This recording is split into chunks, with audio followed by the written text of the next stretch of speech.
นอกจากการสนับสนุนช่องของเรานะครับผ่านการกดไลค์กดแชร์แล้วก็ Subscribe นะครับผมปัจจุบันนะครับผมช่องของเราได้เปิดช่องทางใหม่ๆนะครับผมเพื่อให้ผู้ชมนะครับผมและแฟนๆของช่องนะฮะสามารถให้การสนับสนุนช่องเล็กๆช่องนี้นะครับให้ได้ไปต่ออย่างต่อเนื่องนะครับและมั่นคงนะครับผมด้วยระบบสมาชิกนะครับผมที่ช่องเราเพิ่งเปิดขึ้นมานะฮะซึ่งทุกคนสามารถที่จะกดสมัครนะครับผมสมาชิกนะครับผมที่ปุ่มจอยนะครับผมหรือปุ่มสมัครสมาชิกนะครับผมที่มุมขวาล่างใต้คลิปนะครับผมหรือมุมขวาบนในหน้าต่างของช่องนะครับผมเพียงเดือนละ50 บาทเท่านั้นนะครับผมโดยมีสิทธิพิเศษมากมายไม่ว่าจะเป็นตราประทับแสดงระดับหลังชื่อนะครับผมเป็นรูปเรือชิปเปอร์ที่ออกมาแบบอย่างสวยงามนะครับผมพร้อมกับอีโมจินะครับเป็นรุ่นพี่แฮมชิปเปอร์นะครับผมสุดน่ารักนะครับซึ่งใช้ในการพูดคุยนะครับผมในช่องคอมเมนต์พร้อมสิทธิพิเศษต่างๆมากมายที่กำลังจะตามมาในอนาคตนะครับผมอีกอย่างหนึ่งคือทั้งการชมคลิปแบบ Exclusive นะครับก่อนใครนะครับผมหรือ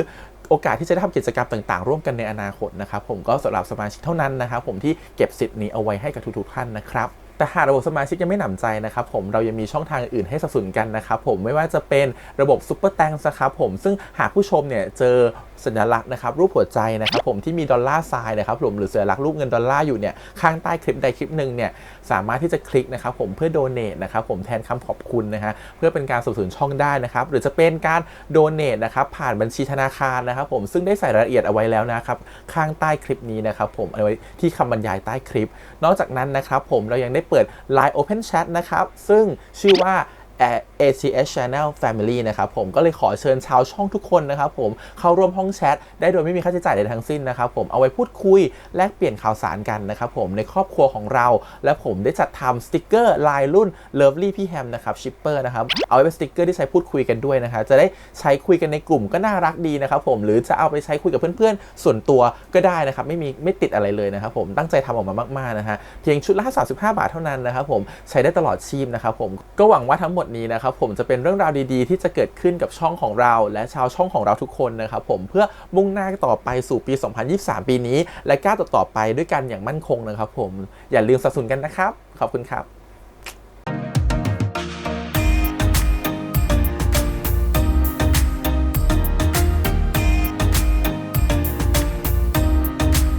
สวัสดีครับยินดีต้อนรับเข้าสู่ช่อง ATS Channel นะครับกับพบกันอีกครั้งการ Reaction นะผมวันนี้อยู่กับพี่แฮมนะครับกับการ Reaction ซีรีส์เรื่อง 23.5 องศาที่โลกเอียงนะครับผมมาต่อกันกับ EP 4นะฮะเรื่องราวตอนนี้เพื่อนๆนะครับผมรู้หมดแล้วว่าองศานะครับผมชอบซันดูสึกว่าจะเป็นยังไงเพื่อนๆจะช่วยองศาหรือเปล่าในการจีบซันนะฮะแต่เพื่อนๆยังไม่รู้นะว่าองศาคือเอิร์ธที่คุยกับซันเดี๋ยวเรามาดูกันต่อดีกว่าว่าเรื่องราวจะเป็นยังไงนะครับผมแต่ก่อนอื่นเลยขอบคุณก่อนทาง GMTV ที่อนุญาตทำ Reaction ได้นะครับไปดูกันเลยครับผมกับ 23.5 องศาที่โลกเอียงครับผม EP ที่ 4 ไปเลยงั้นองศาฟังเราให้ดีๆนะสิ่งที่องศาทำวันนี้โคตรเท่เลยถ้านี่เป็นแสงของ UFO นี่จะเป็นโอกาสเดียวที่จะได้เจอเพื่อนสงสารเอลินเหมือนกันนะเราก็เป็นเพื่อนกันแล้วนะเอลินเป็นอะไรหรือเปล่ามนุษย์เรื่องซันหรออย่าบอกเรื่องนี้กับใครได้ไหมที่มนุษย์องศาชอบมนุษย์ซันหรอเฮ้ยฮะองศาชอบซันเหรอเฮ้ย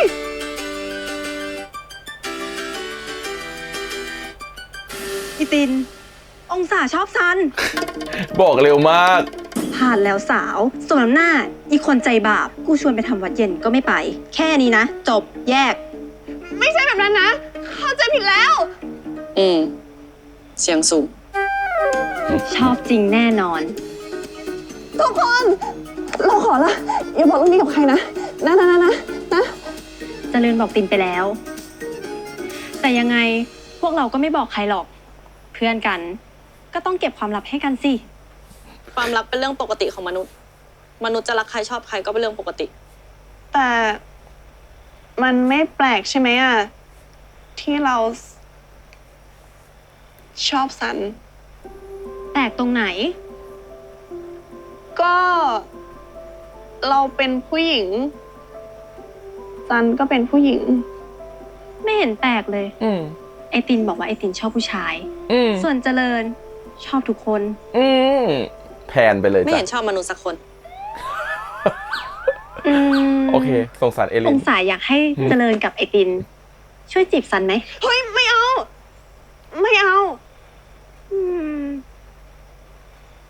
เจริญขอวันเดือนปีเกิดองศาหน่อยสิเอาละเว้ยผูกดวงว่ะเจริญจะเอาไปทำอะไรหรอเจริญจะเอาไปดูดวงให้ ว่าสมพงษ์กับซันหรือเปล่า เฮ้ยไม่เอา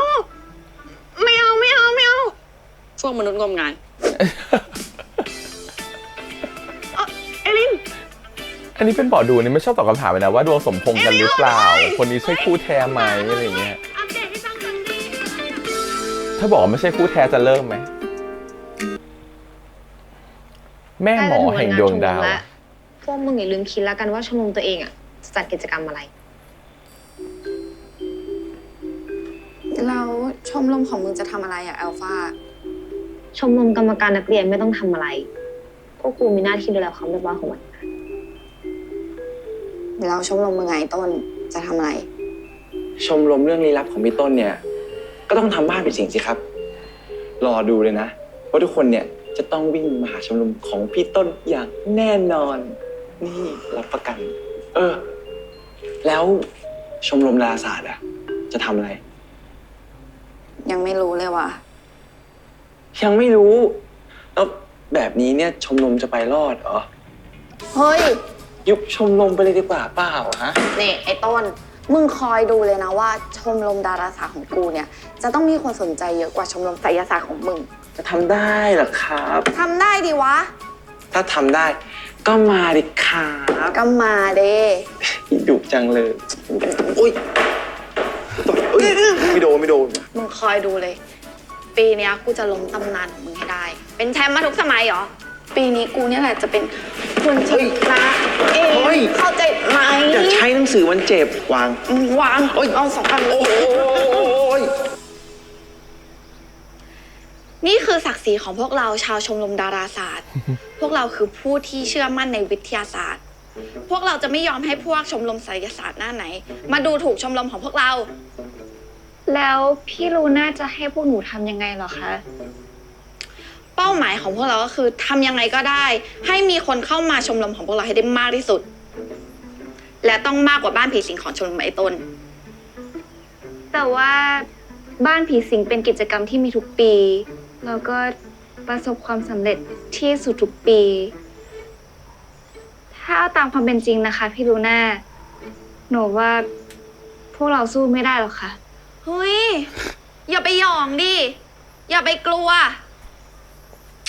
พี่ว่ามันต้องมีวิธี ดาราศาสตร์มันเชื่อมโยงกับโฮโรสโคปก็คือดว น้ ง องๆมีไอเดียอะไรไหม ทำนิทรรศการเกี่ยวกับดวงดาวดีไหมคะ ถ้าเป็นวิชาการอะมันก็คงได้อยู่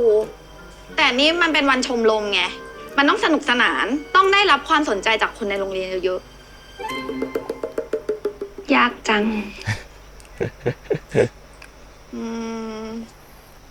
งั้นเอางี้ พี่ให้น้องๆอ่ะกลับไปคิดเป็นการบ้าน แล้วเดี๋ยวพรุ่งนี้เรามาแชร์ไอเดียกัน โอเคไหม โอเคไหม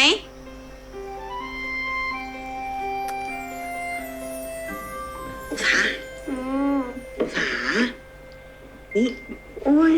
ตีนไม่เอาไม่ทาย หรือว่าเราเหรอ ไม่เอาช่องตีนเป็นแต่อะไรก็ไม่รู้อะ องศาองศาเกิดวันอะไร จันทร์อังคารพุธพฤหัสศุกร์เสาร์อาทิตย์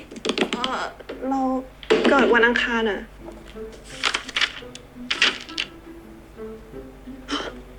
คนเกิดวันอังคารเป็นคนพูดตรงไปตรงมากล้าทำกล้าลุย และมีบุคลิกที่เข้มแข็งในสายตาคนรอบข้าง คนเกิดวัน ไม่เห็น นี้ ใช่เลย จะเป็นพ่อแม่บุญทุ่ม เวลารักใครเนี่ยรักจริง อันนี้ใช่ เป็นคนติดแฟน อยากอยู่ด้วยตลอดเวลา คอยเอาใจใส่ดูแลคนรักอยู่เสมอ เฮ้ยเห็นด้วยฉันด้วย ฉันกับวันจันทร์เร็ว วันจันทร์เร็ววันจันทร์ วันจันทร์ วันจันทร์เขาว่าใจโลเล คนเกิดวันจันทร์จะดวงไม่ถูกกับคนเกิดวันพฤหัส ลูกใครเกิดวันพฤหัสวะ เจริญเอง มีหน้า เจริญไม่ค่อยชอบหน้าติ่น กูว่ามึงกับหนังสือมึงเนี่ยไม่เวิร์กแล้วแหละ โอ้ยตีนใจเย็น ขันตินะ ดูดวงกันอยู่เหรอ ใช่ซันสนใจดูดวงด้วยไหม สนใจ เราอ่ะชอบดูดวงมากเลย เราเกิดวันศุกร์ สาววันศุกร์ก็จะสวยแบบแต่ง คนเกิดวันศุกร์เป็นคนมีเสน่ห์ช่างพูดช่างเจรจา หากได้ทำงานที่เกี่ยวข้องกับวาทศิลป์จะเหมาะมาก ชอบหาอะไรทำชวนแฟนทำนู่นทำนี่ อยู่ด้วยแล้วไม่มีเบื่อแน่นอน บอกว่าสาววันจันทร์เนี่ย สุด สวยหน้า ท้าย สด คนเกิดวันศุกร์จะดวงสมพงษ์กับคนเกิดวันอังคาร เฮ้ย องศาเกิดวันอังคารนี่ อ้าวจริงเหรอ ไม่น่าล่ะทำไมเรารู้สึกถูกชะตากับองศาเป็นพิเศษ อุ๊ยอะ ดวงเราสมพงษ์กันนี่เอง เราก็เหมือนกัน อิ่มมาก เอาไปใน10 คะแนน ไม่คิดว่าซันจะเชื่อเรื่องแบบนี้ด้วยน่ารักจัง วันจันทร์สวยหน้าสดนะฮะวันศุกร์สวยแต่งยิ่งสวยนะฮะวันศุกร์เนี่ยหน้าสดอาจจะแพ้วันจันทร์แต่ถ้าแต่งออกมาแล้วชนะวันจันทร์แน่นอนนี่คือวันศุกร์ สุดท้าย คนเกิดวันศุกร์จะดวงสมพงษ์กับคนเกิดวันอังคาร ไม่น่าล่ะ เรารู้สึกถูกชะตากับองศาเป็นพิเศษ ดวงเราสมพงษ์กันนี่เอง เฮ้ย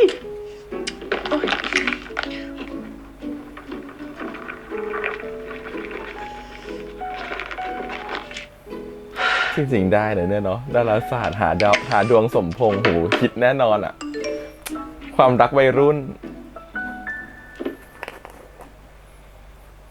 มาเช็คดวงสมพงษ์กันดีกว่า เกิดวันอะไรเหรอ วันอังคาร จริงเหรอ เขาว่ากันว่า คนวันอังคารจะดวงสมพงษ์กับคนวันศุกร์นะ สมพงษ์คือใครอ่ะ นี่ถามจริง ๆ หรือจงใจกวน ล้อเล่น แล้วเธออ่ะ เกิดวันอะไร อย่าบอกนะว่าเกิดวันศุกร์ รู้ได้ไงอ่ะ พูดไปซะขนาดนั้นอะ แค่เดาดู เผื่อเธอจะคู่กับเรา เธอชอบดูดวงเหรอ มันสนุกดีอ่ะ ทำไมถึงชอบดูเหรอ ไม่รู้สิ แต่เราก็รู้นะว่าการดูดวง มันไม่มีหลักวิทยาศาสตร์อะไรมายืนยันได้หรอก ไม่จริง ไม่จริง มันคือสถิติรูปแบบหนึ่งมันคือคณิตศาสตร์ แล้วซันเชื่อมันไหม จะบอกว่าเชื่อ ก็คงเชื่อมั้ง ดูดวงมันก็คงเหมือนความรู้สึกนั่นแหละ แค่รู้สึกว่าใช่ มันก็ใช่ ไม่ต้องมีหลักการอะไร ก็จริงนะ คงเพราะความรู้สึกมันอธิบายไม่ได้ละมั้ง บางทีคำทำนายก็ช่วยไฮไลท์ความรู้สึกให้เรา เพราะงี้ไง บางครั้งมันเลยสนุกกว่าวิทยาศาสตร์สำหรับเรา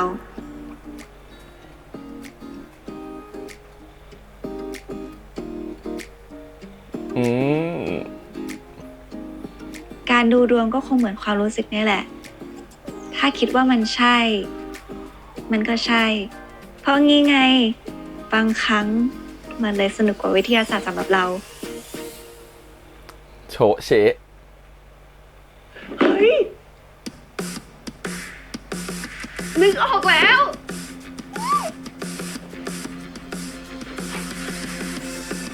เอลิน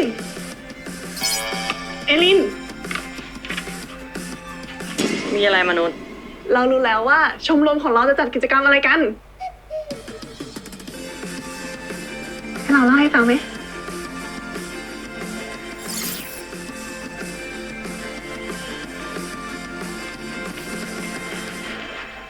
ปิดประตูด้วยมนุษย์ กิจกรรมนี้จะชื่อว่า พยากรณ์จากดวงดาว เป็นกิจกรรมดูดวงโดยชมรมดาราศาสตร์ เราจะเปิดดูดวงให้กับทุกคน และให้ข้อมูลทางด้านวิทยาศาสตร์ และโหราศาสตร์ไปพร้อมๆกันค่ะ ยังไงเหรอองศา เรานึกภาพไม่ออกอ่ะ พวกเราจะให้ความรู้เกี่ยวกับดวงดาวประจำวันเกิด กลุ่มดาวประจำเดือนเกิด ราศีต่างๆ ว่ามันคืออะไร อยู่ห่างจากโลกเราเท่าไหร่ แล้วเราสามารถมองเห็นดาวเหล่านั้นได้ทางทิศไหน แล้วโหราศาสตร์อะเราจะเอามาจากไหน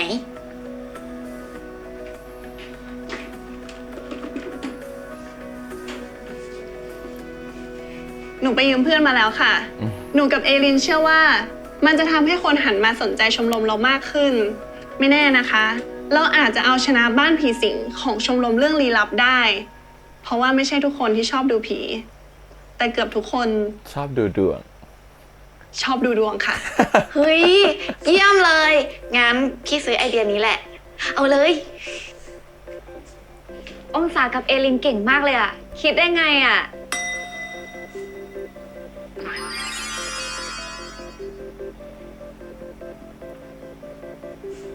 องศาคิดเห็นด้วยเฉย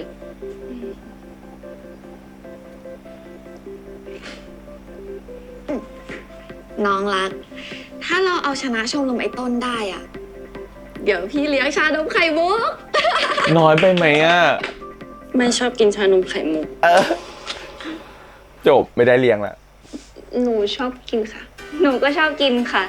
เย้ งั้นเดี๋ยวพี่เลี้ยงเองสู้ๆนะ ไหนขอดูหนังสือหน่อย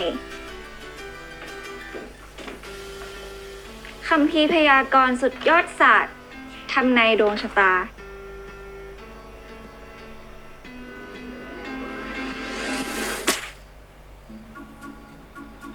อ่านไปอ่านมาก็สนุกดีเหมือนกันนะเนี่ย เห็นไหม หนูบอกแล้ว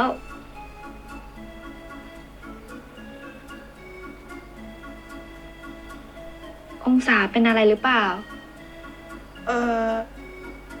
เราเจอเนี่ย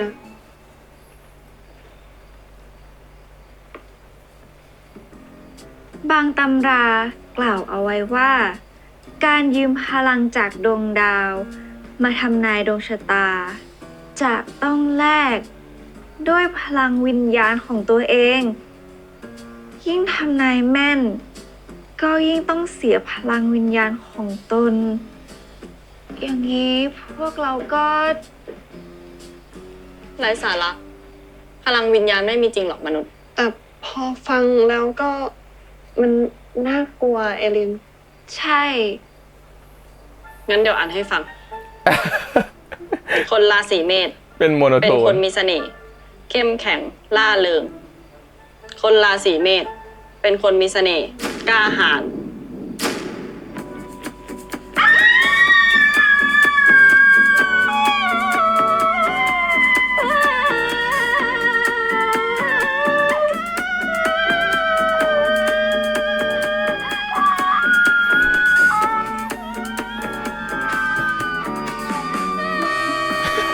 อันนี้กลัวอยู่คนเดียว สุดยอดเสียดายไม่ได้ถ่ายคลิปไว้ มนุษย์พี่นี่โคตรไร้สาระ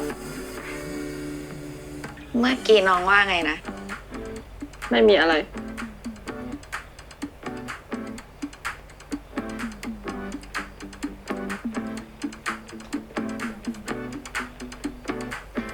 เอาเป็นว่าวันนี้พอแค่นี้ก่อนละกัน กลับไปพักผ่อนได้ ฟื้นฟูพลังวิญญาณกันหน่อย ไปเร็ว เก็บของ ไปสิเก็บของเร็วไป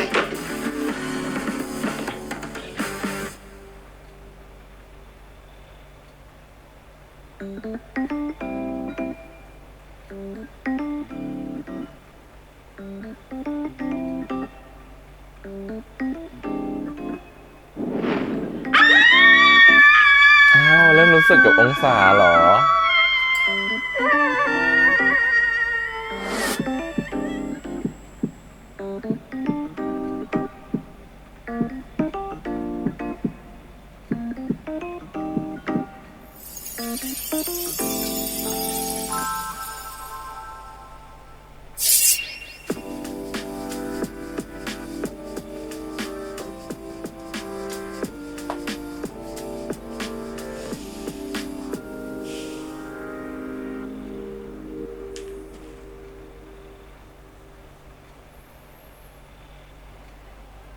ทำไม เป็นแบบนี้นะ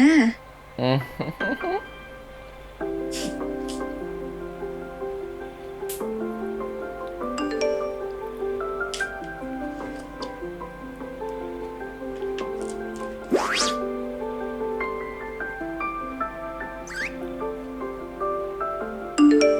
ทำอะไรอยู่เหรอ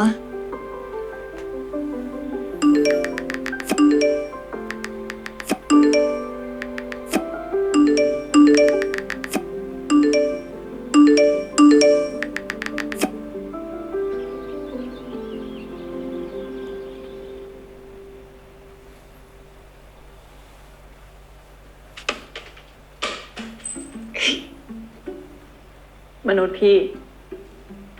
อ่านหนังสืออยู่เหรอ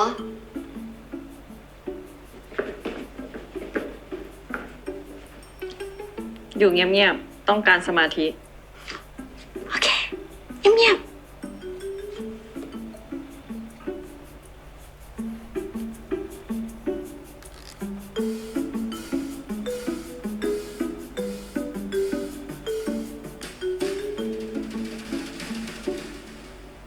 จ้องทำไม ไม่มีสมาธิ ๆแค่มองก็ผิดเหรอเนี่ย ทำไมไม่เอาเวลาไปซ้อมดูดวง ซ้อมดูดวงหมายถึงพี่ ใช่ มนุษย์พี่ต้องเป็นแม่หมอพยากรณ์ของชมรม ใครบอก ใครบอกว่าพี่อะต้องเป็นแม่หมอ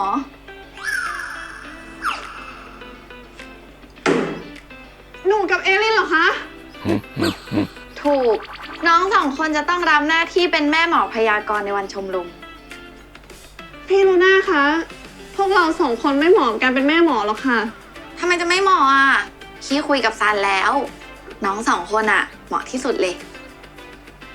องศาเป็นคนที่คิดไอเดียนี้ขึ้นมา น่าจะเข้าใจมากที่สุด ส่วนเอลินเป็นคนที่แม่นข้อมูลที่สุดในหมู่พวกเรา แต่ว่า ส่วนเรากับพี่ลูน่าจะเป็นฝ่ายโปรโมทกิจกรรม เป็นพนักงานต้อนรับ คอยอำนวยความสะดวกให้องศากับเอลินเอง ใช่ เพราะว่าพี่กับซันเนี่ยน่าจะเป็นคนที่ดึงดูดคนในโรงเรียน ให้มาสนใจกิจกรรมของชมรมเราได้มากที่สุด เพราะว่าพวกเราสองคนเป็นสาวป๊อปไง มีใครจะเถียงไหม อยากเป็นสาวป๊อปบ้าง เป็นได้แค่สาวป๊อปมาเต็มตู้เลยเนะ องศาทำได้ สู้ๆนะทั้งสองคนเลย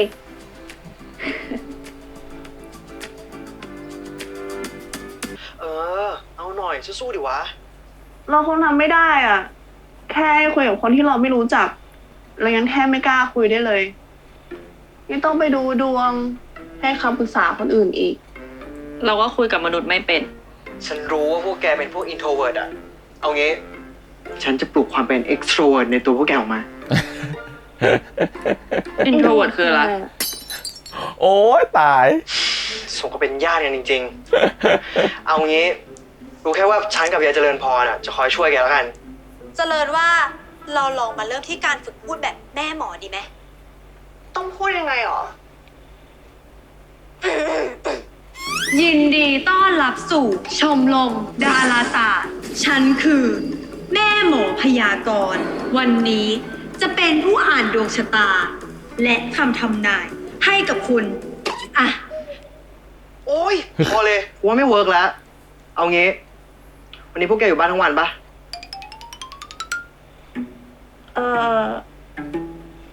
ก็ไม่ได้ไปไหนนะทำไมหรอ งั้นเดี๋ยวฉันกับยายเจริญพรจะแวะเข้าไปแล้วกัน ของแบบนี้มันต้องเทรนซะหน่อยแล้ว โอเค เจอกันยายเจริญพรเดี๋ยวฉันโทรไป เอาดิ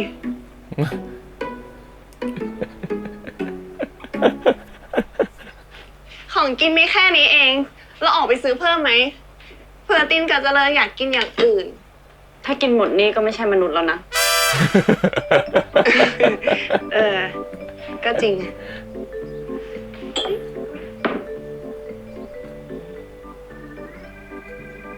ทำไมดูตื่นเต้น ก็ตื่นเต้นสิ เราไม่เคยมีเพื่อนมาบ้านมาก่อนเลยนะ ไม่เคยเหมือนกัน เฮ้ย มาแล้วแน่เลย เอลินไปกันเร็ว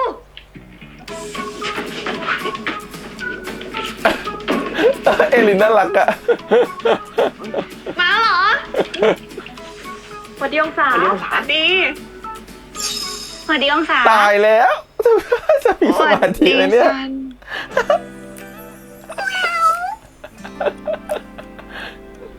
เป็นเพื่อนที่ดีมากทั้งตินและเจริญนะฮะจับวางมาเรียบร้อย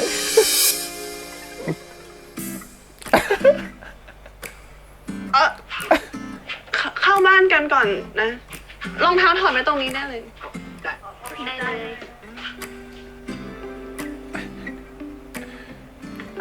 เอลินนำทาง เฮ้ยซันเดี๋ยวเราปิดเอง ขอบคุณนะ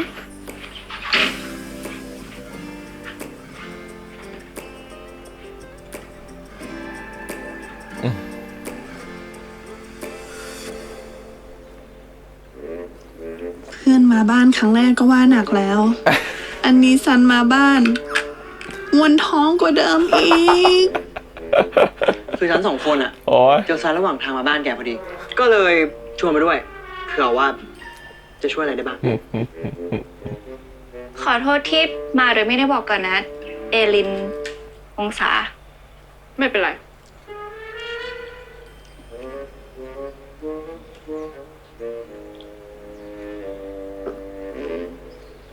อึดอัดหรือเปล่าอ่ะ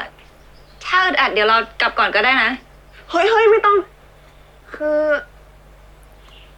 เราดีใจที่ซันมาช่วยนะ ไม่เป็นไร เราชิลมาก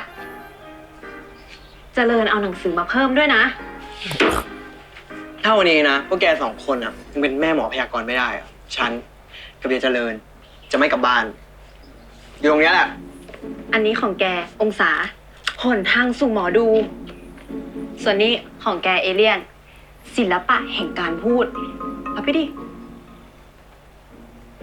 เพื่อชมรมดาราศาสตร์ของพวกเรา ไฟติ้งนะ ไฟติ้ง ไฟติ้ง องศานี่ตัวก่อนคุมตัวก่อน ยกมือขึ้นอย่างนี้ปะ ไม่ใช่คุมอย่างนั้นจิน อย่างนี้ นี่เอาอย่างนี้นะ เอ้ย เรามีผ้ามาหัว มาแล้ว มึงอย่าเพิ่งไปเช็คสิ เป็น ยัง ผู้ ไม่ หม เสร็ อ จ ต้อง เล ขนาย ดนี้เลยเหรอ อ้าว เดี๋ยวนะสิเอ้าก ลับมาก่อน อ้าวเอลิน เอลินลองถืออันนี้สิ ลองถือ ลองดู ยิ้มก่อน ยิ้มต้องมีแบบยิ้มนิดนึงแบบว่า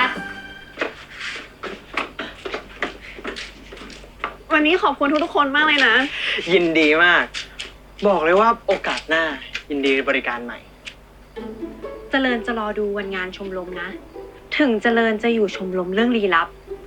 แต่เจริญเอาใจช่วยองศากับเอลินนะ สู้นะ เจริญพร เจริญพร รถมาแล้ว ไปเจอกันไปกันไปแล้วนะ บ๊ายบาย กลับดีๆนะ บ๊ายบาย บายมนุษย์สัน บ๊ายบาย เอลิน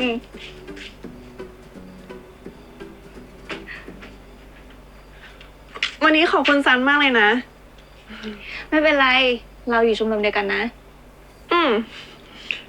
แล้วนี่ซันจะกลับบ้านยังไงอะเรียกรถเหรอ ขับเหมือนจะใส่ไงลูก เรามากับพี่ซันนี่อ่ะ อุ๊ย ใครคือซันนี่ พี่ซันนี่ มาใส่ พี่ซันนี่มอเตอร์ไซค์เราเอง ว่าแหละ อ๋อ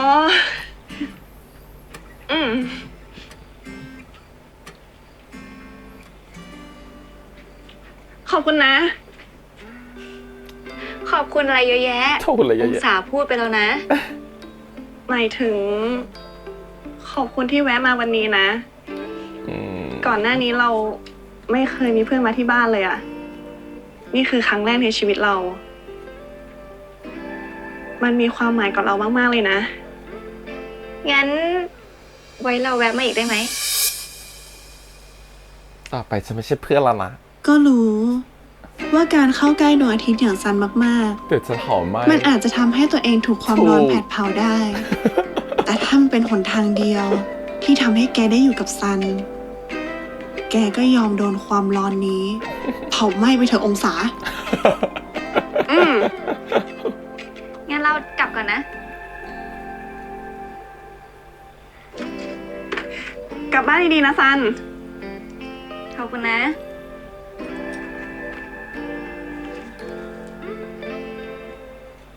ซัน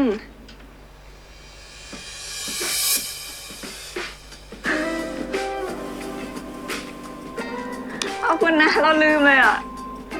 ขับรถกันดีๆนะ ขอบคุณนะ ฝันดีนะซัน ดีเหมือนกันนะ จะได้ไปไหมวันนี้อ่ะเอาอีกไหมจะเอาอีกไหมจะอีกไหมจะอีกไหม บ๊ายบาย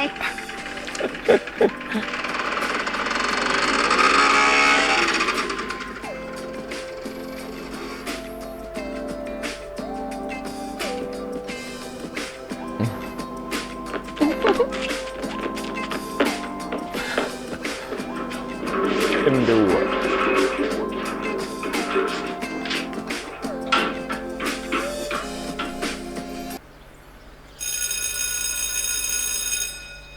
เดี๋ยวช่วยกันแจกให้หมดเลยนะ น้องคะชมรมดาราศาสตร์ปีนี้ มีดูดวง มีดู ค่ะ ดวงฟรีนะคะ อย่าลืม มากันเยอะๆนะคะ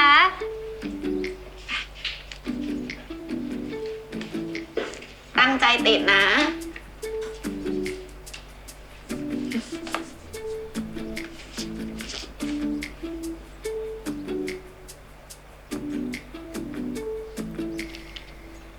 เอ้ามีส่งกุหลาบให้ด้วยเว้ย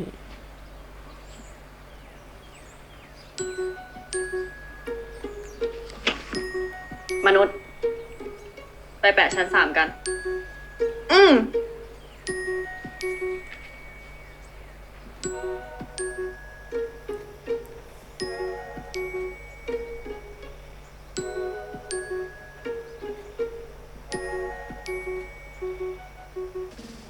นี่คือซ้อมหรือมันชมรมจริง ไม่มีคนมาแน่เลยอะเอลิน มนุษย์อาจจะยังมาไม่ถึง แล้วถ้าเกิดไม่มีใครสนใจชมรมเราขึ้นมาจริงๆอะ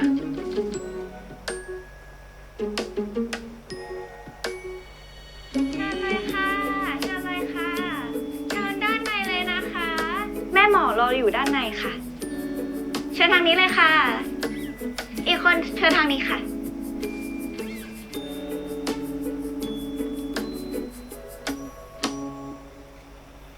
ขอให้ทั้งสองสนุกไปกับการพยากรณ์จากดวงดาวของชมรมดาราศาสตร์นะคะ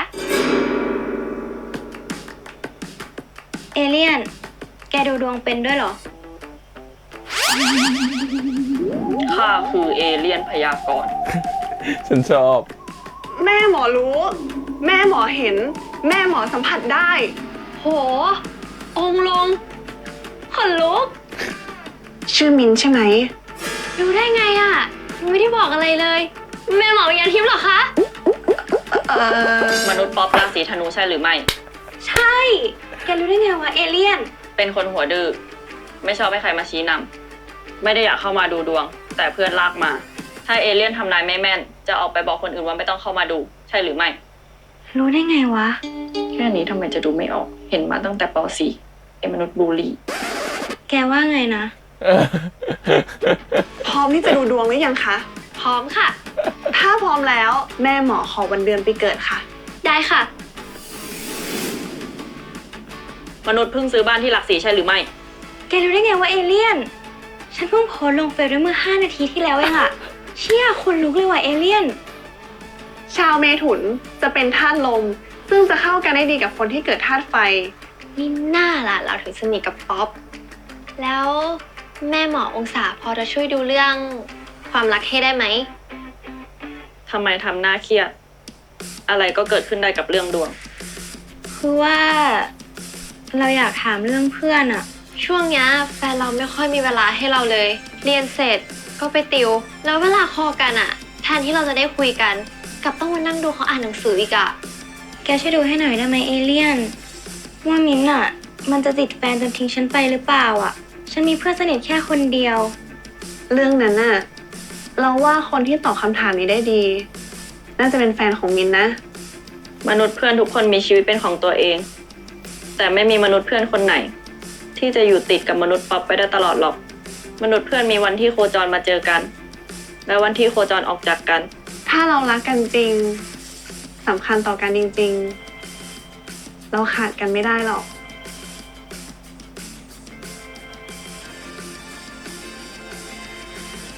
ก็เหมือนกับโลก ที่มันต้องมีแสงสว่างจากพระอาทิตย์ไง อันนี้เป็นน้ำหอมสายฮิว ดีมากอ่ะ โคตรคมโคตรโดนใจ ฉันจะพาคนมาดูดวงกับแกเยอะเลยนะเอเลี่ยน เราพูดอะไรผิดเหรอ เราขอโทษนะมิ้น ไม่แม่หมอองศาพูดถูกทุกอย่าง มันโดนใจอะเดี๋ยวเราจะไปป้ายยาเพื่อนให้มาดูกับแม่หมอด้วย ขอบคุณจริงๆนะ คิดเราต้องการแค่ลูกดวงแบบเนี้ยนะสักคนสองคนเนี่ยมันก็จะดังแล้ว ขอให้ แห มิ้นรักกับแฟน ละ นานๆนะ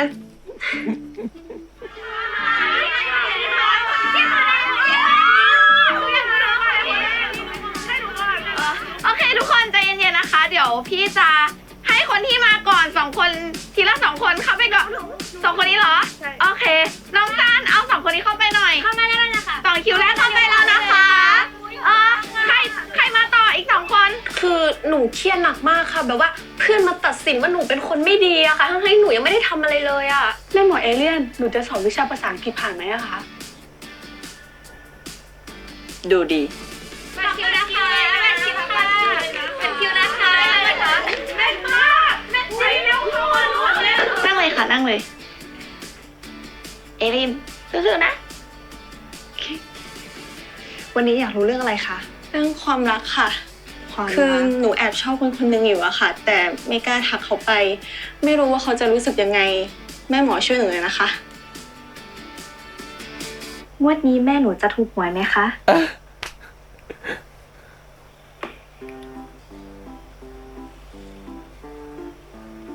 ฉันอยากรู้คำตอบของแต่ละอันนะว่ามันแม่นยังไง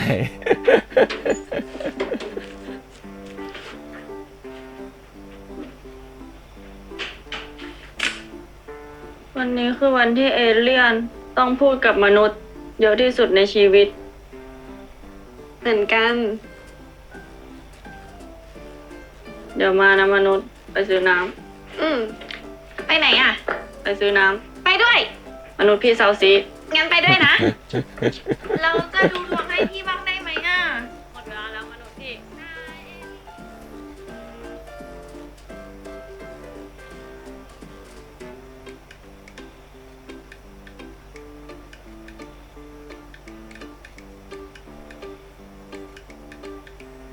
แล้วทุกอย่างก็จบลงด้วยดี ชมรมดาราศาสตร์ กลายเป็นชมรมที่ป๊อปยิ่งกว่าชมรมเรื่องลี้ลับของพี่ต้นซะอีก การได้มาเป็นแม่หมอองศา ก็ไม่ได้แย่เหมือนทีแรกที่กังวล อย่างน้อย วันนี้แกก็ได้ทำในสิ่งที่แกไม่คิดว่าจะทำได้มาก่อนนะองศา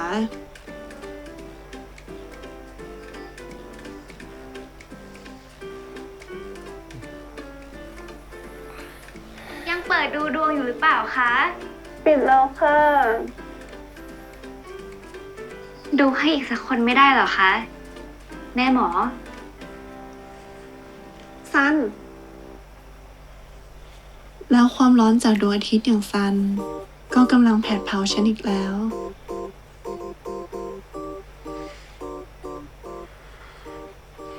งั้น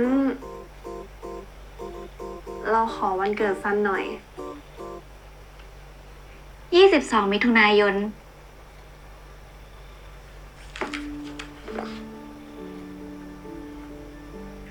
ผู้ที่เกิดวันที่ 22 มิถุนายน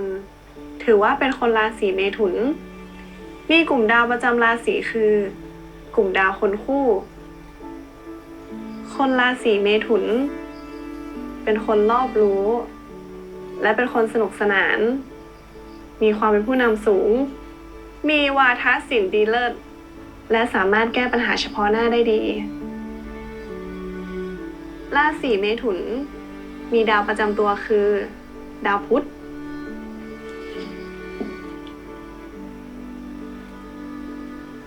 เป็นดาวเคราะห์ลำดับที่ 1 ของระบบสุริยะทำให้เกิดมาเพื่อเป็นที่ 1ของในทุกๆอย่าง แล้วก็เป็นที่หนึ่งในใจของใครหลายคน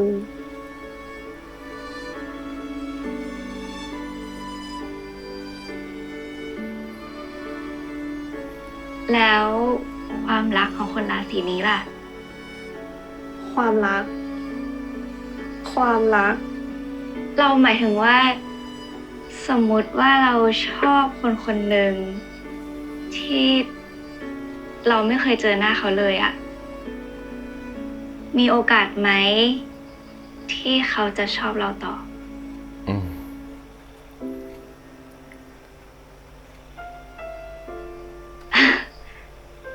เราถามอะไรไร้สาระเนาะองศาจะไปรู้ได้ไง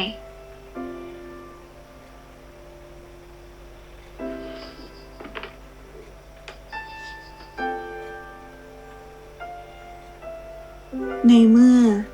แกหนีออกจากวงโคจรของพระอาทิตย์ดวงนี้ไม่พ้น แกก็ต้องกล้าดีวะองศา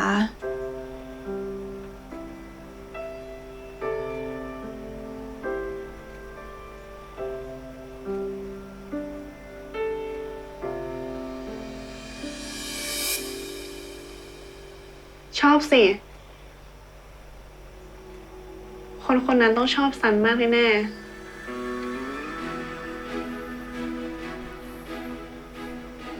ไม่ว่ายังไง จักรวาลก็ต้องมีพระอาทิตย์อยู่คู่กับโลกใบนี้ องศาจะไปไหนเหรอ แล้วแกจะหนีพระอาทิตย์ไปทำไมวะองศา ยังไง เราก็ต้องโคจรอยู่จักรวาลเดียวกันกับซัน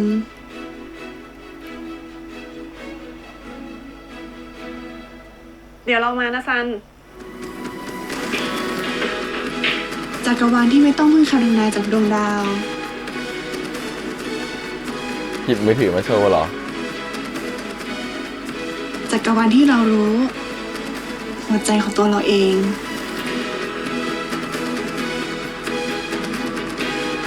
ไม่อยู่เลยแน่เลยอ่ะ เธอไปนานเกินคือจะวิ่งมาถึง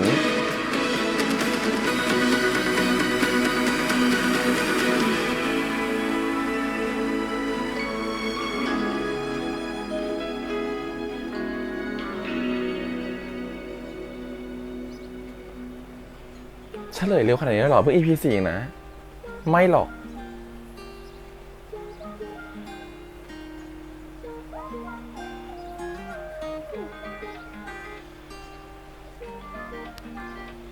องศาให้เราเหรอ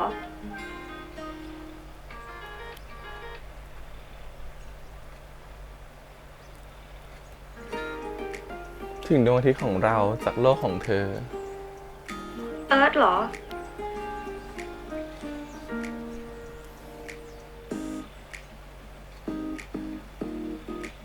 ซัน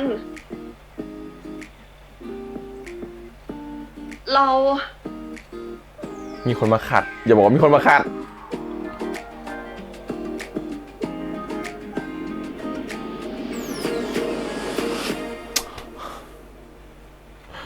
อทีนึงเลยเหรอ ทุกคน จบแบบนี้เหรอ วันเสาร์นี้เราจะจัดงานวันเกิดอ่ะ ก็เลยลองชวนทุกคน ทุกคนว่างกันไหม ว่างดิ ของขวัญ ไม่ ที่ ได้ มี บอกแน่ ความ เลย หมาย สำหรับเราอ่ะ แค่ได้ใช้เวลากับคนสำคัญในวันเกิด แค่นั้นก็พอแล้ว มนุษย์คิดว่าเอเลี่ยนมีหัวใจไหม เอเลี่ยนจะสามารถตกหลุมรักเหมือนกับมนุษย์ได้ไหม ถ้าเราจะขออะไรเอิร์ธสักอย่าง เอิร์ธจะให้เราได้ปะ เรามาเจอกันได้ไหม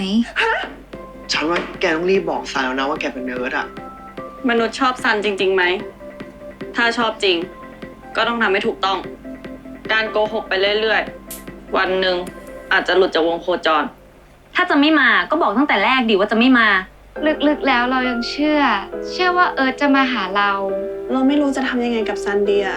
ถ้าเราไปหาซัน ซันก็จะผิดหวัง ที่เราไม่ใช่ผู้ชายเหมือนที่ซันเข้าใจ แต่ถ้าเราไม่ไป ซันก็จะเสียใจที่เอิร์ธผิดสัญญา ยากเลย แต่คิดว่าไม่ได้บอกอยู่แล้วแหละ มันจะมีเรื่องให้ต้องมาขัดว่าฉันคือเอิร์ธเนี่ยไม่ได้พูดหรอกฉันว่า ก็คือเดี๋ยวต้องมีเรื่องอะไรมาขัดนะครับผมต้องรอดูอาทีหน้าว่า ใครมาขัดจังหวะ แต่ทีเนี้ยก็ยังไม่ได้บอกอีกเนาะดูทรงแล้วอ่ะแล้วก็การไปนัดกันด้วยนะแล้วรู้สึกว่า การที่ให้คุณมาเจอการที่เขารับนัดให้มาเจออ่ะ นั่นหมายความว่าจริงๆแล้วตัวองศาน่าจะรับนัดตัวซันหรือเปล่าแต่องศาเลือกที่จะไม่มาแทนปล่อยให้ซันเสียใจนะครับผมเพราะว่าอันนี้ผิดเนาะคือถ้าสมมตินัดมาแต่เขาก็คงจะคิดแหละว่าก็นัดไปแล้วแต่ถ้าสมมติไปแล้วเขากลายเป็นผู้หญิงเขาเสียใจอีกจะรู้สึกแบบไหนอะไรเงี้ยเนาะก็มาทำให้เขาอาจจะแบบรับนัดไปก่อนแต่สุดท้ายมาคิดได้ทีหลังว่าไม่ควรไปอะไรเงี้ยอันนี้ก็เรื่องนึงแหละจริงๆเขาควรเฉลยตัวเองก่อนแล้วแหละก่อนที่จะให้ถึงการที่เราจะมานัดกันอะไรเงี้ยแล้วว่าดีเลย์ไปนิดนึงต้องรอดูแล้วว่าตัวละครจะรู้สึกยังไงแต่คิดว่าตัวละครไม่ได้มีเจตนาโกหกแบบนั้นแต่เราคิดว่าถ้าเป็นโมเมนต์เหมือนกับไปรับนัดเขาแล้วยังไม่ยอมบอกอีกเนี่ยอาจจะเป็นเจตนาที่โกหกได้เนาะเป็นไปได้ว่า EP น่าจะเฉลยความจริงแล้วแหละว่าตัวเองคือใครเพราะถ้าไม่เฉลยแล้วปล่อยให้เป็นคาราคาซังแบบนี้เราว่าซันรู้ความจริงจะโกรธนะคนหนึ่งมันไม่สามารถที่จะทนความโกหกได้อยู่เรื่อยๆหรอกสุดท้ายเหมือนที่ตัวของเอลินบอกก็คือว่าเดี๋ยวโลกมันจะหลุดออกจากวงโคจรไปนะครับโอเคส่วน EP นี้เนี่ยก็คือว่ามันมีโปรเจกต์ขึ้นมาที่แบบทุกคนต้องแบบมีชมรมของตัวเองต้องมีกิจกรรมเนาะแล้วก็ต้องดึงดูดคนให้เข้ามาร่วมกิจกรรมของชมรมเราให้ได้มันก็เลยเกิดเป็นอีเวนต์ขึ้นมาว่าตกลงดาราศาสตร์มันจะไปเชื่อมโยงกับสิ่งที่ทำให้คนสนใจได้ยังไงที่จริงดาราศาสตร์มันเป็นเรื่องใกล้ตัวเรามากๆนะฮะแต่โดยที่พวกเราไม่รู้ตัวมันก็คือรากฐานของวิทยาศาสตร์อย่างหนึ่งที่บางทีเราไม่ได้รู้สึกว่ามันอยู่ใกล้กับตัวเราขนาดนั้นเพราะเป็นเรื่องของดวงดาวเรื่องของอะไรจริงๆแล้วดาราศาสตร์มีอิทธิพลกับเราเยอะมากนะครับไม่ว่าจะเป็นดวงจันทร์จะขึ้นตอนไหนอิทธิพลของพระอาทิตย์จะออกองศาตอนนี้บ้านเราอยู่ตรงนี้ใกล้กับพระอาทิตย์ขึ้นทิศตะวันตกคือรอบตัวเราทั้งหมดนะครับผมมันเกี่ยวข้องกับดาราศาสตร์โดยที่เราไม่รู้ตัวนะครับซึ่งมันถึงเป็นความเชื่อตั้งแต่สมัยโบราณนะครับว่าดวงดาวต่างๆที่อยู่บนท้องฟ้ามีอิทธิพลต่อคนมันจะมีคนศึกษาตำแหน่งดวงดาวบนท้องฟ้าว่าถ้าอยู่ตำแหน่งนี้องศาแบบนี้แต่อยู่ตำแหน่งตรงนั้นตรงนี้มันจะมีผลให้เกิดอะไรกับมนุษย์นะฮะมันทำให้เกิดเป็นการทำคำทำนายขึ้นมาแล้วก็มีคนเก็บสถิติมาว่าคนเกิดวันนี้จะมีดวงแบบนี้จะมีโชคชะตาแบบนี้ซึ่งตรงนี้แหละคือสิ่งที่เรารู้สึกว่าเขาพูดว่าการทำนายดวงชะตาไม่ใช่วิทยาศาสตร์แล้วว่าเรารู้สึกว่าพอเราศึกษาเรื่องดวงมาเยอะมากนะฮะก็จะบอกว่าจริงๆมีความวิทยาศาสตร์สูงมากประมาณนึงเลยนะโดยเฉพาะถ้าเป็นแบบการดูดาวหรือโหราศาสตร์เนี่ย astrology เนี่ยมันคือการที่เรากำลังใช้ดวงดาวเป็นเกณฑ์งั้นดวงดาวตกกระทบตรงไหนมันคือสถิติที่เก็บมานะฮะเพราะมันคือวิทยาศาสตร์รูปแบบนึงแต่วิทยาศาสตร์ในเชิงของสถิติว่าเวลาดาวตกมุมนี้โดยส่วนใหญ่เนี่ยที่ผ่านมาเนี่ยเก็บบันทึกมาเนี่ยจะเกิดเหตุการณ์ประมาณแบบนี้ขึ้นเพราะฉะนั้นน่ะมันก็ถ้ากลับมาในรูปทรงแบบเดิมมันก็จะเกิดเหตุการณ์คล้ายๆแบบเดิมอันนี้คือการเก็บสถิติมานะฮะมันเหมือนกับการบอกว่าปกติแล้วถ้าแดดออกตอนเช้า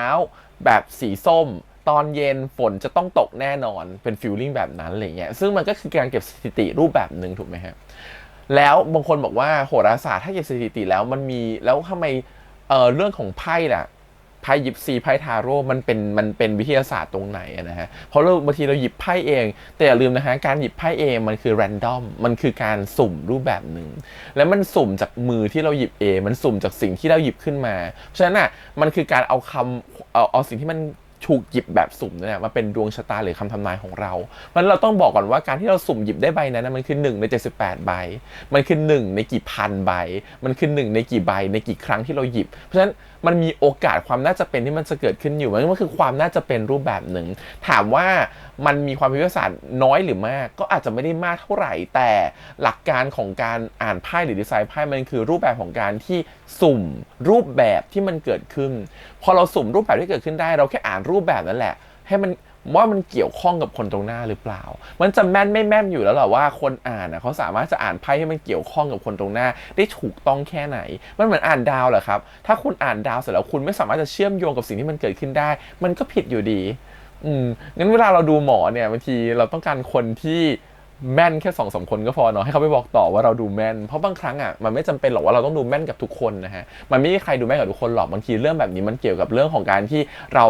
เหมือนกับถูกชะตากับใครคนใดคนหนึ่งหรือมันเหมือนกับมีดวงสมพงษ์ละกันเหมือนที่เขาใช้คำ EP นี้เนาะมันมีดวงสมพงษ์ซึ่งกันและกันมันทำให้รู้สึกว่าเราดูแล้วมัน มันมีความซิงเข้าหากันมันทำให้เราดูและง่ายคือมันไม่ใช่ว่าทุกคนที่บอกว่าคนนี้แม่นหมอดูแล้วไปดูตามกันแล้วมันจะแม่นกับทุกคนมันไม่ใช่มันก็จะเจอหมอดูที่คนนี้บอกว่าฉันแม่นนะแต่คนอื่นมาดูก็ไม่แม่นมันมีเยอะมากครับมันมีความหลากหลายอยู่ตรงนั้นอะไรเงี้ยถามว่าแม่นไม่แม่นน่ะส่วนหนึ่งก็อยู่ที่ตัวหมอดูเองด้วยว่าเขาอ่านถูกหรืออ่านผิดนะฮะบางคนน่ะเขารู้เขาเห็นตามไพ่มันไม่ดีเลยนะแต่เขาสามารถจะอ่านมันเป็นดีก็ได้มันอยู่ที่ว่าเขาจะพูดเรื่องไหนออกมา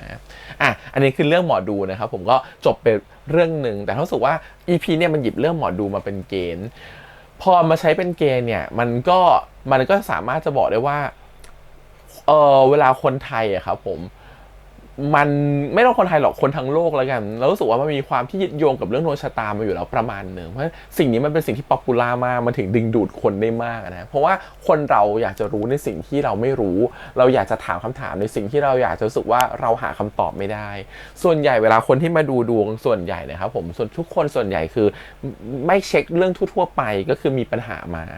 เพราะฉะนั้นน่ะมันก็เดาไม่ยากหรอกในฐานะเราถามเป็นหมอดูเนาะบางทีเราคนที่มาดูตรงหน้าเราอะถ้าถามคำถามที่เริ่มเฉพาะเจาะจงอะเรารู้แล้วว่าเขามีปัญหาคนไม่มีปัญหาเขาไม่อยากจะพึ่งหมอดูหรอกเขาก็สามารถดูแลตัวเองได้ถูกไหมมันไม่จำเป็นต้องถามหมอดูเลยก็ได้แต่ส่วนใหญ่คนที่เข้ามาคือเขามีปัญหาเล็กๆน้อยๆไปจนถึงใหญ่โตที่เขาหาทางแก้ด้วยตัวเขาเองไม่ได้หรือเขาต้องการใครสักคนหนึ่งมายืนยันหรือเป็นเพื่อนคอนเฟิร์มว่าสิ่งที่เขาทำอยู่มันถูกต้องหรือมันดีหรือเปล่าเพราะฉะนั้นมันก็จะมีทำให้การดูดวงมันแบบว่ามีความเกี่ยวโยงเกี่ยวข้องกับดวงชะตาของคนนั้นสิ่งที่องศากับตัวเอลินทำบางทีมันมีความแบบสังเกตเข้ามาเกี่ยวข้องด้วยนะการจะเป็นหมอดูที่ดีมันไม่ใช่แค่การที่เปิดดวงไปแล้วอ่านนะครับผมคุณต้องสังเกตคุณต้องเข้าใจบริบทของคนที่มาดูดวงกับเราด้วยเช่นนักเรียนมาดูดวงกับเราแล้วเราไปอ่านดวงการงานมันจะได้ไหมมันก็ไม่ได้ถูกไหมฮะหรือคนมาทำงานแล้วเราไปอ่านดวงการเรียนมันก็ไม่ถูกถูกไหมฮะงั้นเราต้องอ่านเรื่องให้มันผูกโยงกับคนที่มาดูตรงหน้าสิ่งที่เอรินทำคืออะไรเขาน่าจะเช็คFacebook หรืออะไรบางอย่างมาก่อนแล้วก็เจอว่าคนนี้ซื้อบ้านที่หลัก4มันก็เลยเหมือนกับว่าเอลินก็เลยทักถูกเรื่องพอดีและเกิดจากการสังเกตว่าเนี่ยฉันเป็นเพื่อนแกตั้งแต่ป .4 แล้วแกเป็นคนบูลลี่เพราะฉะนั้นแกต้องเป็นคนนิสัยแบบนี้แน่เลยที่แกมาดูฉันเนี่ยคือแกทำมันแบบว่าถูกบังคับให้มาถ้าสมมติฉันดูไม่ดีแกก็ต้องไปบอกคนอื่นมันเรื่องเหมือนกับอ่านใจโดยไม่รู้ตัวบางทีอะครับการเป็นหมอดูมันมีทั้งศาสตร์และศิลป์แล้วก็มีของศาสตร์ของหมอดูปนกับศิลปะของจิตวิทยาในการอ่านภาษากายคนเบื้องต้นด้วยรวมถึงอ่านชีวิตความเป็นไปของเขาด้วยเพราะฉะนั้นบางทีถ้าเป็นเพื่อนเราบางทีจะดูแม่นกว่าการที่ดูให้คนอื่นเพราะอะไรเรารู้ชีวิตของเพื่อนเราก็สามารถที่จะอ่าน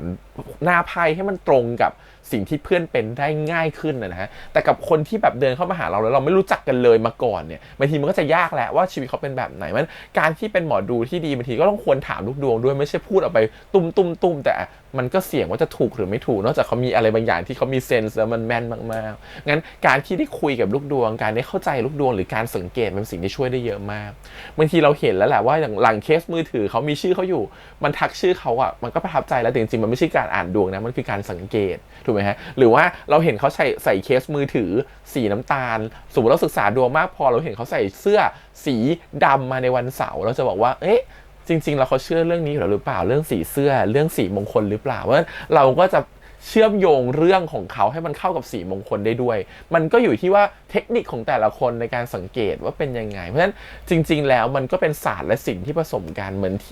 แล้วมันก็จะมีคนที่สายฮีลลิ่งสายพูดตรงอย่างเอเลียนจะเป็นคนที่พูดตรงนะครับผมพูดตรงๆเลยเป็นแบบนี้โช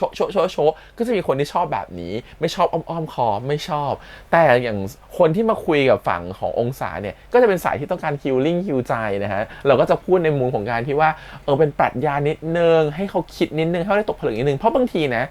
ลูกดวงของเราเขาคิดได้อยู่แล้วเขา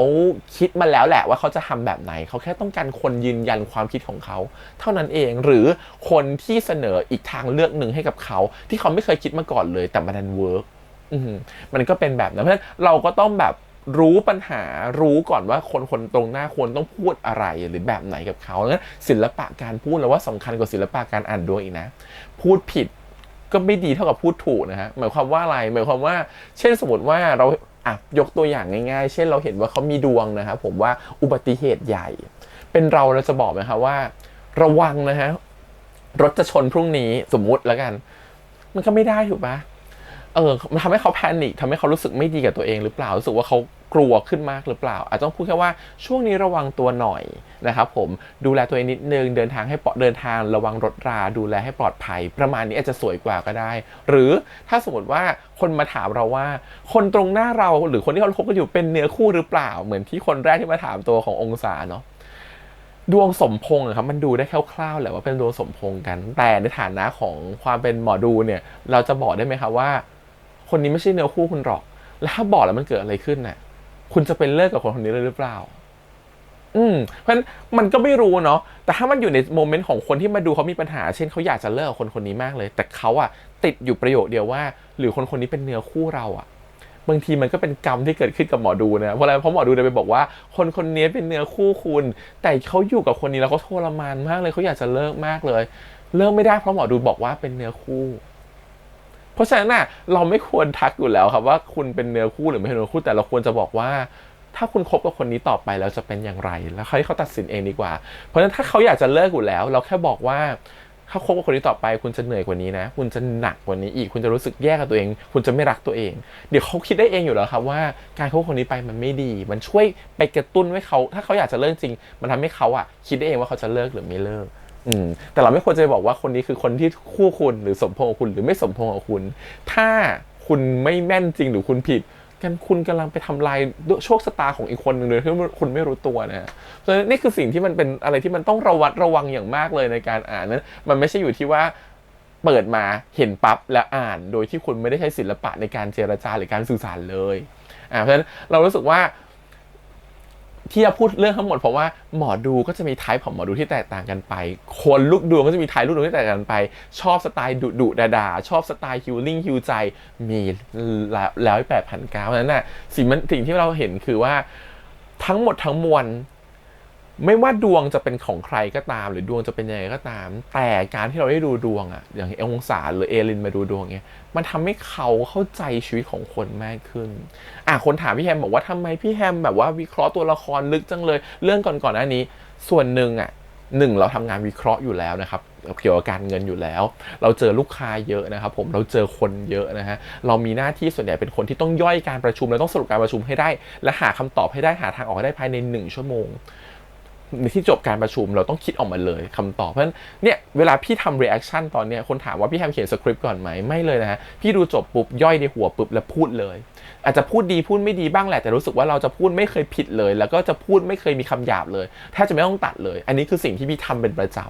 ำนั้นแล้วความเป็นหมอดูอีกเรามาดูดวงอีกมันทำให้เราเข้าใจคนเยอะขึ้นเรารู้ว่าคนส่วนใหญ่มีปัญหาอะไรมาปัญหาแบบนี้ต้องแก้แบบไหนคนรูปร่างลักษณะแบบนี้บุคลิกแบบนี้ต้องเจออะไรต้องแก้แบบไหนต้องทำตัวแบบไหนนิสัยเป็นยังไงมันทำให้เราเข้าใจความเป็นมนุษย์มากขึ้นนั่นคือสิ่งที่เราได้จากการดูดวง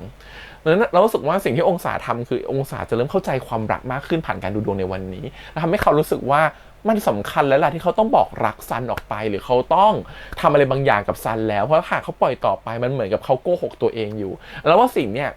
การดูดวงวันเนี้ยมันดูเหมือนเป็นเรื่องเล็กน้อยของความสนุกในเรื่องของชมรมเนาะแต่จริงๆแล้วรู้สึกว่ามันเป็นตัวกระตุ้นหลายๆอย่างเหมือนกันมันทำให้เอรินรู้จักผู้คนมากขึ้นกล้าเปิดใจมากขึ้นกล้าเจอคนมากขึ้นมีเพื่อนเยอะขึ้นโดยที่ไม่รู้ตัวเช่นกันตัวองศาเองก็กล้าที่จะเป็นคนที่พูดมากขึ้นแทนที่จะปิดเอาไว้หรือแทนที่จะเก็บเอาไว้มันกล้าที่จะบอกความจริงมากขึ้นโดยที่ไม่รู้ตัวเหมือนกันนี่แหละว่าสิ่งนี้มันคือสิ่งที่บางครั้งมันเกิดจากการที่เราเรียนรู้ผ่านการกระทำโดยที่เราไม่รู้ตัวเลยว่าการกระทำสิ่งนี้มันทำให้เราได้เรียนรู้อีกสิ่งหนึ่งตรงนี้คือสิ่งที่น่าสนใจที่เรื่องนี้อาจจะไม่ได้บอกตรงๆแต่พี่แฮมดูแล้วรู้สึกว่าเราสัมผัสกับเรื่องนั้นได้แล้วรู้สึกว่ามันทำให้ตัวละครมีคาแรคเตอร์ที่ได้ learning หรือเรียนรู้แล้วตัวเขาเองก็มีคุณค่ารู้สึกว่าตัวเองมีคุณค่ามากขึ้นเพราะรู้สึกว่าเขามีคุณค่าต่อคนอื่นเขาได้ช่วยเหลือคนอื่นเขาได้ฮีลใจคนอื่นเขาได้ช่วยคนอื่นรู้สึกหมดทุกข์เพื่อนถึงกระถาดร้องไห้เพราะอะไรเธออ่านคำตอบได้ดีจริงๆเลยเธออ่านคำตอบได้คมมากๆชอบประโยคที่เอรินพูดมากเลยหรือว่าเป็นประโยคที่พี่ใช้ในการดูดวงบ่อยมากว่าคนทุกคนนะครับมันมีการที่คนเราจะมาเจอกันแต่วันหนึ่งมันก็ต้องจากกันมันไม่มีใครที่จะสามารถจะติดตัวคนคนหนึ่งไปได้ตลอดหรอกมีพบก็ต้องมีจากมันแค่จะจากกันในรูปแบบไหนเท่านั้นเองนะฮะประโยชน์ที่เอลินพูดนั้นดีมากๆเลยแล้วมันทำให้เราเตือนสติมากความสัมพันธ์เนี่ยเราโตมาขนาดนี้เราจะเจอความสัมพันธ์ที่คบกันแค่เดือนนึง2 เดือนแล้วก็เลิกกันไปไม่ได้หมายถึงแฟนนะครับหมายถึงคนรู้จักนี่แหละเขาแค่ผ่านเข้ามาในชีวิตเราช่วงหนึ่ง 3-6 เดือนแล้วก็หายหน้ากันไปเรารู้จักคนคนหนึ่ง มากเลยเหมือนจะสนิทกันมากเลยแต่อยู่กันแค่ 6-7 เดือนมันก็แยกทางกันไปทุกๆอย่างทุกๆความสัมพันธ์มันมีระยะเวลาของมันเพราะฉะนั้นเราไม่สามารถจะบอกได้หรอกว่าระยะเวลานั้นมันจะจบลงเมื่อไหร่มันอยู่ที่ว่าวันที่เราอยู่กับเขาเราทำทุกอย่างได้ดีพอหรือมีความสุขกับตัวเองแล้วหรือยังถ้ามันแค่นั้นก็จบละเพราะเราไม่รู้วันหนึ่งเราจะได้แยกจากกันเมื่อไหร่เท่านั้นเองอีกบางคนอาจจะคบกันเป็น30-40 ปีแต่กับบางคนความสัมพันธ์อยู่แค่1 วันอาจจะเจอกันแค่ครั้งเดียวหรืออาจจะอยู่แค่หลักเดือนเราไม่มีทางรู้เลยนี่เพิ่งเกิดกับตัวเองมาตุกหยกเลยปีที่แล้วเนี่ยรู้จักคน2 คนที่รู้สึกว่าเขาสำคัญกับเราประมาณหนึ่งเหมือนกันนะคนหนึ่งเนี่ยคือคนที่เราไปจีบเขาคนที่เรารู้สึกดีกับเขาด้วยนะครับผมก็อยากจะดูแลเขาจีบเขานู่นนี่นั่นพอความสัมพันธ์มันถึงจุดหนึ่งอ่ะมันต้องเดินออกจากกันอ่ะมันก็แทบเหมือนคนไม่รู้จักกันเลยมันแทบเหมือนคนแค่เคยรู้จักกันนะฮะเราไม่ติดตามกันอีกเลยเราไม่ได้เราอาจจะอยากติดตามเขาแหละแต่คือเขาก็เลือกที่จะไม่ติดตามเราอีกเลยมันเหมือนแยกจากกันแม้จะติดตามกันอยู่แต่ชีวิตก็เหมือนแยกจากกันเป็นสิ้นเชิงแม้กระทั่งที่เคยคุยกันมันก็เหมือนไม่เคยคุยกันแล้วเหมือนเป็นคนแค่เคยรู้จักอ่ะงั้นความสัมพันธ์มันประหลาดนะฮะจากคนเคยรู้จักจากคนมารู้จักกันจากคนได้คุยกันจากคนสนิทกันแล้วอยู่ดีๆจากคนสนิทก็กลายเป็นแค่คนเคยรู้จักใหม่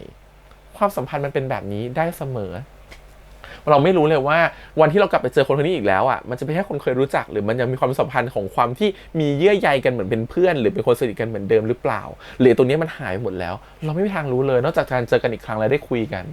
นซึ่งมันบอกไม่ได้ว่าจะเป็นแบบไหนเช่นกันอีกคนหนึ่งที่เราเจอปีที่แล้วก็จะเป็นคนที่โหเจอแล้วรู้สึกว่าคนนี้ energy ดีมากเลยทำให้รู้สึกว่าเราอยากจะมี energy ทำงานเนี่ยจะไปออกงานนู้นงานนี้ไปกับน้องเขารู้สึกว่าแฮปปี้จังเลยรู้สึกว่าได้เปิดโลกได้เปิดหูเปิดตานะครับผมได้ทำอะไรที่ไม่เคยทำหลายอย่างมากไปกับเขารู้สึกว่าแฮปปี้ดีเป็นน้องคนนึงที่น่ารักมากๆอยู่ด้วยกันแล้วก็รู้สึกว่าenjoy มาช่วยทำงานด้วยกันได้ด้วยเสริมนู่นเสริมนี่กันและกันนะครับผมแต่สุดท้ายพอเขาคิดว่าเราชอบเขาทั้งที่เราไม่ได้ชอบเขาพอเกิดคำถามนั้นเกิดขึ้นมันกลายเป็นว่าสุดท้ายแล้วอะเราก็เลือกที่จะถ้าเธอคิดว่าเราชอบแต่เราไม่ได้ชอบงั้นเราเจอกันแค่เรื่องงานดีกว่าปากบอกเป็นแบบนั้นนะครับผมแต่สุดท้ายแล้วอะมันไม่ใช่แค่เรื่องงานเนาะ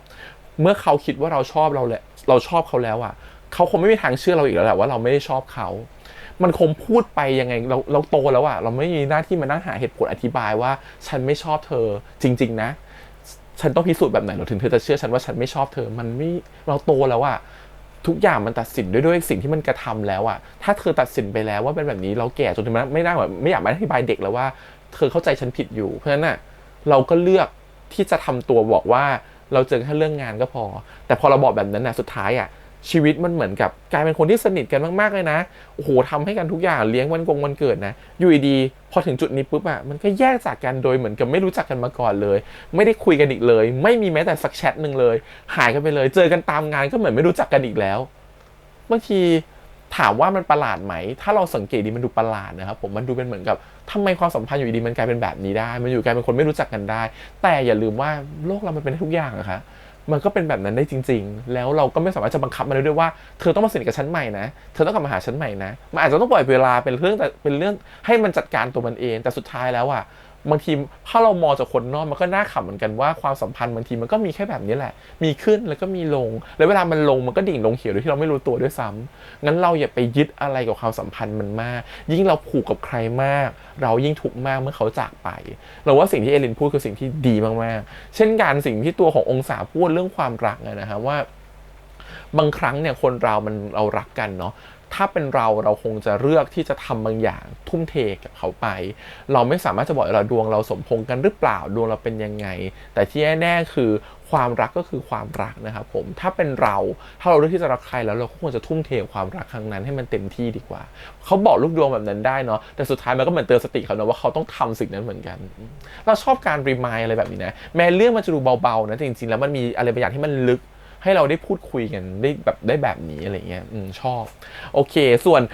EP นี้มันทำให้เห็นว่าตัวองศาเองเนี่ยเหมือนกับว่าเพื่อนๆเนี่ยเชียร์มากๆแต่ถ้าอยู่กับซันมากโอ้โหต้องขอบคุณตินกับเจริญมากพยายามจะให้ซันมาอยู่กับองศาตลอดเวลานะจนองศาก็อึ้งจนขนาดว่าซันมาบ้านนะถือว่าเซอร์ไพรส์มากเนาะถือว่าเพื่อนมาบ้านครั้งแรกด้วยเราชอบโมเมนต์ที่เหมือนกับแบบว่าโมเมนต์นี้คือโมเมนต์ที่เรามีความสุขมากๆเลยเพราะว่านี่คือการที่เพื่อนมาบ้านเราครั้งแรกมันคือแบบว่ะฉันไม่เคยมีเพื่อนมาบ้านเลยแล้วมันมีความสุขขนาดที่เอลินก็วิ่งไปรอเพื่อนที่หน้าบ้านอ่ะคือความรู้สึกคือแบบเอลินจากคนที่แบบเป็นแบบ ฉันเป็นเอเลี่ยนฉันจะไม่สนใจใครจะไม่สนใจมนุษย์แต่มันแบบว่ะนี่คือครั้งแรกของฉันเหมือนกันนี่คือครั้งแรกที่ฉันได้มีเพื่อนมาบ้านนี่คือครั้งแรกที่ฉันได้คุยกับคนอื่นเยอะที่สุดเลยคือมันมีครั้งแรกหลายอย่างมากในตัวของเอลินแล้วก็ตัวขององศารู้สึกว่ามันเป็นอะไรที่ทำให้2 คนได้หลุดออกมาจากเซฟโซนของตัวเองได้เจออะไรใหม่ๆมากขึ้นไม่พอแต่รู้สึกว่าเรายินดีไปกับตัวละคร2 ตัวเลยเพราะตัวละคร2 ตัวเขาแสดงออกมาได้เหมือนกับแบบฉันโคตรแฮปปี้เลยฉันไม่เคยเจอโมเมนต์แบบนี้มาก่อนเลยว่ามันจะมีความสุขขนาดนี้ทำน่ารักดีชอบโอเคครับส่วนเรื่องความรักเนี่ยแน่นอนตอนนี้มันชัดเจนมากแล้วว่าตัวขององศาเนี่ยเขาชอบอยู่แล้วครับตัวซันแต่ซันเองเริ่มชอบเอิร์ธแต่เอิร์ธกับองศาคือคนเดียวกันไงซันจะทำยังไงเมื่อซันรู้ความจริงอันนี้ต้องเป็นสิ่งน่าติดตามมากกว่านะครับผมก็ต้องรอติดตามกันต่อในสัปดาห์หน้าวันนี้ประมาณนี้พี่อาจจะพูดเรื่องดวงเยอะหน่อยด้วยความที่เราทำเราเป็นหมอดูด้วยนะครับผมฉะนั้นในการที่เราดูพูดเรื่องดวงเยอะเพราะว่าบางทีมันก็เป็นสิ่งที่มันใกล้ตัวเราก็อยากจะพูดว่าเราเจออะไรมาบ้างคล้ายๆกันแบบนี้อันนี้มาดูเด็กๆเนาะเราก็ถือว่าแชร์ประสบการณ์แล้วกันว่าสิ่งที่ความเป็นจริงที่เราเห็นมันเป็นยังไงแล้วมันช่วยอะไรเรามันทำให้เกิดอะไรขึ้นแล้วคนส่วนใหญ่มันอาจจะทำให้เราบอกได้เลยนะว่าเวลาเราไปถามคำถามมาถามคำถามปลายเปิดในแบบแคบอย่าถามคำถามที่มันกว้างจนเกินไปเช่นปีนี้ชีวิตฉันจะเป็นยังไงกว้างมากเกินไปถ้าสโคปได้จะดีมากๆนะฮะกับอีกคำถามกับการถามคำถามเลยอย่าถามคำถามที่มันทำร้ายตัวเราเองหรือเรายังไม่มั่นใจในคำตอบนั้นเช่นแบบคำถามว่าเราจะตายเมื่อไหร่พ่อแม่เราจะสุขภาพเป็นยังไงสุขภาพที่เราเป็นอยู่ตอนนี้จะตายไหมคำเป็นคำตายไม่ควรถามผลแพ้ชนะอย่างเงี้ยไม่ควรถามหรืออารมณ์ที่เหมือนกับว่าถามว่าคนนี้เป็นเนื้อคู่เราไหมอย่างเงี้ยไม่ควรถามเพราะว่ามันเหมือนทำร้ายตัวเราเองเนาะถ้าสมมติเรารักกับคนนึงอยู่แล้วเขาบอกหมอดูบอกไม่ใช่คู่เราจบเลยนะคุณจะเลิกกับเขาเหรอก็ไม่ใช่อย่าถามคำถามที่ทำให้ตัวเราเป็นทุกข์มากขึ้นครับมันไม่ดีการที่เราหาคนนึงมาช่วยเรามาช่วยยืนยันคำตอบเรามาช่วยเราหาทางออกในชีวิตได้ในวันที่เราหาทางออกชีวิตไม่ได้ไปพึ่งหมอดูอย่างเงี้ยในวันที่เราหาเขาแล้วเราต้องการคำตอบในเชิงที่มันไม่มีผลในทางบวกกับเราถูกไหมแต่ถ้าเขาดันส่งคำตอบที่มีผลต่อเราทำให้เรารู้สึกลบมากขึ้นโดยที่เราไม่รู้ตัวจากการตั้งคำถามเนี่ยบางครั้งมันทำให้เรารู้สึกดาวลงก็ได้นะฮะมันอาจจะไม่ดีกับตัวเองก็ได้ส่วนเรื่องเจมินายเป็นดาวพุธเนี่ยเป็นดาวเคราะห์ลำดับ1อันนี้ไม่วิจารณ์แล้วกันนะครับผมแต่จริงๆแล้วรู้แหละว่ามีอะไรบางอย่างผิดอยู่พอนี้ก็ศึกษามาแต่รู้สึกว่าเขาพูดไปเพื่อให้มันเข้ากับบทในซีรีส์พอดีจริงๆแล้วมันก็มีความผิดแหละเจมินายดาวพุธดาวลำดับ1จริงๆถ้าไปเรียนโหราศาสตร์จริงๆมันจะไม่ใช่แบบนั้นนะฮะโอเคครับก็ประมาณนี้ขอบคุณอีกครั้งนะครับผมก็วันนี้เดี๋ยวขอบคุณที่ทุกคนที่มาติดตามกันด้วยฝากกดไลค์กดแชร์กด subscribe อย่าลืมเสียงทาง YouTube Instagram Twitter แล้วก็ Facebook เดี๋ยวไว้เจอกันใหม่ในสัปดาห์หน้านะครับผมวันนี้พี่แฮมไปก่อนนะครับบ๊ายบาย